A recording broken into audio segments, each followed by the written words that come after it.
Cancer വരാതിരിക്കാൻ അല്ലെങ്കിൽ അത് നേരത്തെ കണ്ടെത്താൻ എന്തൊക്കെയാണ് നമുക്ക് ചെയ്യേണ്ടത്? ഒരു ആൾ അവരവരുടെ ശരീരത്തിനെ കുറിച്ച് തന്നെ തികച്ചും ബോധവാന്മാരാക്കണം. നമ്മുടെ ശരീരത്തിൽ വരുന്ന ചെറിയ വ്യത്യാസങ്ങൾ തന്നെ നമ്മൾ കണ്ടുപിടിക്കണം. അത് നമ്മൾ അവരവർ തന്നെയാണ് അവരവരുടെ ശരീരത്തിനെ കുറിച്ച് ബോധവാൻ.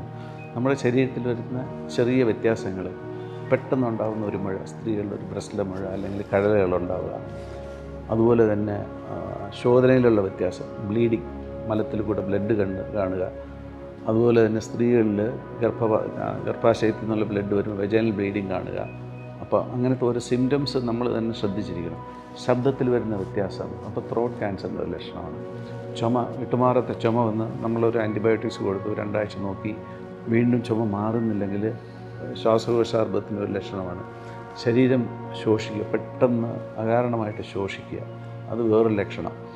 പിന്നെ അതുപോലെ തന്നെ നമുക്ക് ഏതെങ്കിലും ഒരു കലയൊക്കെ ഉണ്ടെങ്കിൽ, ഇതൊക്കെ ഉണ്ടെങ്കിൽ, ഒരു കറുത്ത പാടൊക്കെ ഉണ്ടെങ്കിൽ പെട്ടെന്ന് അതിൽ വരുന്ന വ്യത്യാസങ്ങൾ, ഓർമ്മയില്ലായ്മ, ഇത് പിന്നെ ആഹാരത്തിന് പെട്ടെന്നുള്ള വെറുപ്പ്, ഈ ലക്ഷണങ്ങൾ ഒക്കെയാണ് പ്രധാനമായ ലക്ഷണം. എന്ന് വെച്ചാൽ പെട്ടെന്നുണ്ടാകുന്ന മുഴ, ശരീരത്തിലുണ്ടാകുന്ന രക്തസ്രാവം, അത് മലത്തിൽ കൂടെ ആണെങ്കിലും ശരി, അല്ലാതെ സ്ത്രീകളിൽ വരുന്ന മാസമുറ തെറ്റിയുള്ള രക്തസ്രാവം, പിന്നെ ശോധനയിൽ വരുന്ന വ്യത്യാസം, ശരീരം പെട്ടെന്ന് ശോഷിക്കുക, വിട്ടുമാറാത്ത ചുമ വരിക, ചുമച്ച് കഫത്തിൽ കൂടെ ബ്ലഡ് വരിക, ശബ്ദത്തിൽ വരുന്ന വ്യത്യാസം. അപ്പോൾ ഏതെങ്കിലും ഒരു ചേഞ്ചസ് നമ്മുടെ ബോഡിയിൽ കണ്ടു കഴിഞ്ഞാൽ അപ്പം തന്നെ ഒരു ഡോക്ടറെ കണ്ട് അതിൻ്റെ ടെസ്റ്റുകളൊക്കെ ചെയ്ത് അപ്പോൾ എന്താണെന്ന് കണ്ടുപിടിച്ച് ക്യാൻസർ അല്ലെന്ന് തീരുമാനിക്കണം, അല്ലെങ്കിൽ ക്യാൻസർ ആണെങ്കിൽ ചികിത്സിക്കണം.